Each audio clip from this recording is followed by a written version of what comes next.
नमस्कार। 3 दिन पहले राहुल जी आपका इंटरव्यू देखा। उसी दिन मन हुआ था कि आपसे बात की जाए, लेकिन फुर्सत नहीं मिली, तो आज मैं आपसे कुछ बात करना चाहता हूं।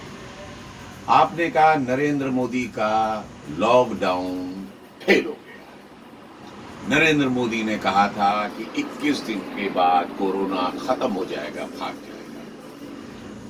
राहुल जी, आप 135 साल पुरानी पार्टी के नेता हैं, पूर्व अध्यक्ष हैं। कम से कम कुछ होमवर्क करके आया करिए। कहने से पहले कुछ सोचा करिए। मजाक उड़ता है इन सब बातों से। नरेंद्र मोदी ने कभी ये नहीं कहा था, बल्कि उन्होंने कहा था कि 21 दिन का लॉकडाउन बहुत जरूरी है इस देश के लिए। अगर ये लॉकडाउन 21 दिन का नहीं किया गया तो 21 साल देश पीछे चला जाएगा। जान है तो जहान है, लेकिन उसकी जगह आप गलत बात करके बरगलाना चाहते हो पूरे देश को। दूसरी चीज, आपके भी तो सारे मुख्यमंत्री थे। पंजाब के कैप्टन अमरिंदर सिंह हैं, गहलोत जी हैं, या बघेल साहब हैं, या महाराष्ट्र में आपकी जो गठबंधन की सरकार चल रही है, उन्होंने हर बार ये कहा कि नहीं, हमें तो लॉकडाउन को बढ़ाना है। क्यों नहीं टोका आपने? क्यों नहीं किया ऐसा? क्योंकि आपको सिर्फ कोसना आता है, जिम्मेदारी से भागना आता है।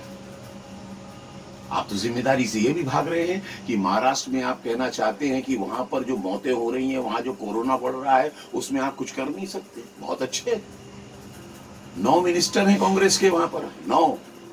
इसके बाद आप कहना चाहते हैं कि हमारा कुछ वहां चलता नहीं। अगर आपकी बात नहीं मानी जाती और आपकी तरीके से नहीं निपटा जा रहा है जिस तरह से आप चाहते हैं, तो क्यों नहीं वापस ले लेते समर्थन? आपके राजीव गांधी की राजीव गांधी ने समर्थन वापस ले लिया था चंद्रशेखर के, केवल इस बात पर कि 2 पुलिस वाले उनके आपके घर के बाहर देखे गए थे। और आप यहां कहना चाहते हैं देश इतनी बड़ी त्रासदी में आप कुछ करना ही नहीं चाहते। राहुल जी, एक जिम्मेदार होने के नाते कुछ राष्ट्र की सेवा करिए। बरगलाइए मत, कंफ्यूज मत कीजिए देश को। क्या करते नरेंद्र मोदी? मार डालते सबको। लॉकडाउन नहीं लगाते तो क्या करते? क्या आपने यहाँ इंफ्रास्ट्रक्चर बना के दिया ऐसा जिसके अंदर सारे लोग अगर बीमार हो जाते तो इलाज हो सकता था? 130 करोड़ के देश में आप सब लोगों ने मिलाकर आज तक 3,593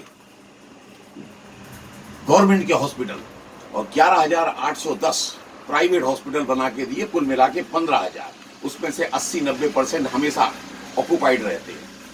कहां से लाते इतने बिस्तर? अगर कोरोना पूरी तरह से फैल गया होता? अमेरिका जैसा कंट्री नहीं निपट पा रहा है, जिसकी 33 करोड़ की आबादी है, जिसके यहां पर 1 लाख से ऊपर ज्यादा मर चुके हैं लोग, 17 लाख लोग वहां पर आज भी बेड पर कोविड-19 से जूझ रहे हैं। Brazil, Italy, Spain, France, Germany, कोई नहीं निपट पा रहा है। और ये सीमित साधनों वाला देश जिसको आप लोगों ने ऐसा बना के छोड़ा था, वो देश आप उम्मीद कर रहे थे कि ये निपट जाएगा? खत्म करवाना चाहते थे यार। 4,800 लोग केवल इस देश के अंदर अभी तक खत्म हुए और 1,65,000 लोग बीमार हुए। इसको आप लॉकडाउन का कंट्रोल नहीं कहेंगे तो क्या कहेंगे? अगर लॉकडाउन नहीं होता तो क्या ये स्थिति रह पाती? लाशों पर चल रहे होते हम। लेकिन नहीं, आपको राजनीति करनी है, सलूशन नहीं देना है।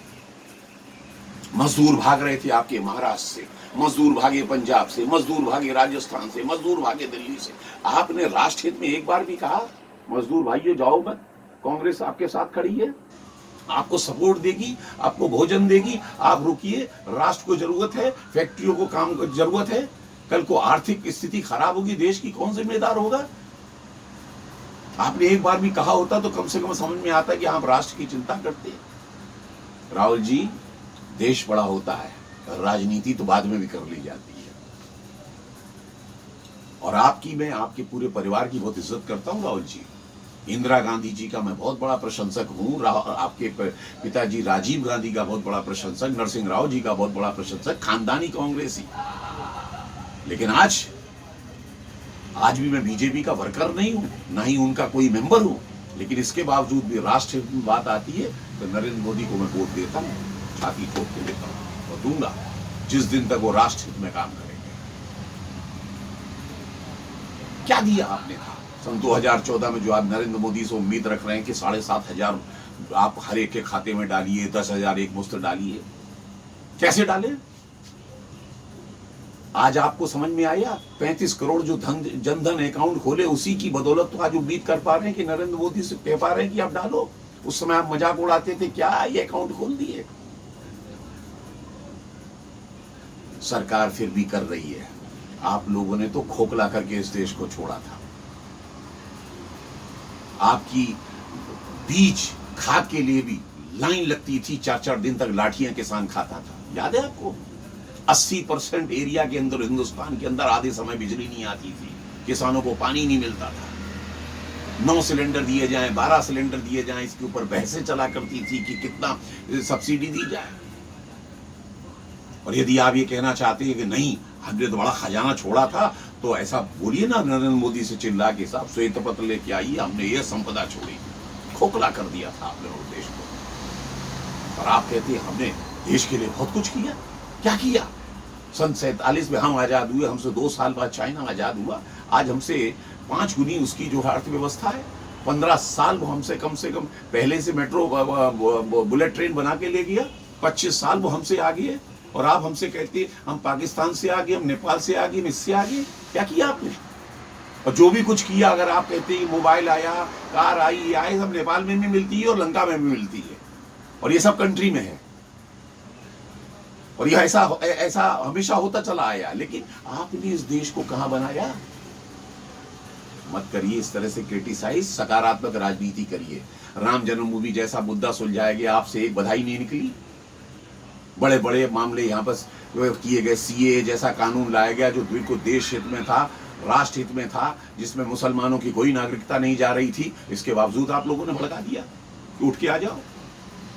और सबसे ज्यादा तो हद आपने तब कर दी जब जम्मू कश्मीर, जो कि आपके खुद जवाहरलाल नेहरू का ये था कि ये धारा जो है टेम्परेरी धीरे धीरे खत्म हो जाएगी, जिस 370 और 35A को जिस वक्त यहाँ पर लागू किया गया, वो भी संवैधानिक रूप से लोकसभा राज्यसभा से पास करा के उसको भी आपने असंवैधानिक कह दिया। संविधान और संवैधानिक की बात जानते हैं। 100 दफा आपकी सरकारों ने कम से कम 356 का दुरुपयोग किया, वो संवैधानिक था।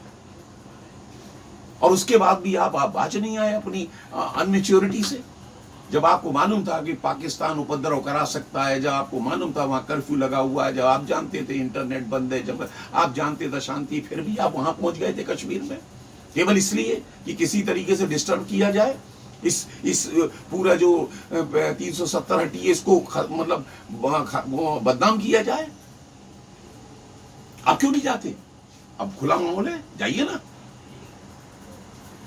लेकिन आप नहीं जाएंगे क्योंकि आपको केवल राजनीति रोटियां सेकनी है। देश जाए गर्त में, देश जाए भाड़ में, नरेंद्र मोदी हारना चाहिए, नरेंद्र मोदी खराब होना चाहिए, नरेंद्र मोदी को जाना चाहिए। लेकिन उखाड़ नहीं पाओगे आप उस आदमी का, नरेंद्र मोदी का ये बाल नहीं उखाड़ पाओगे। इस तरह से सारा देश समझ चुका है। जय हिंद।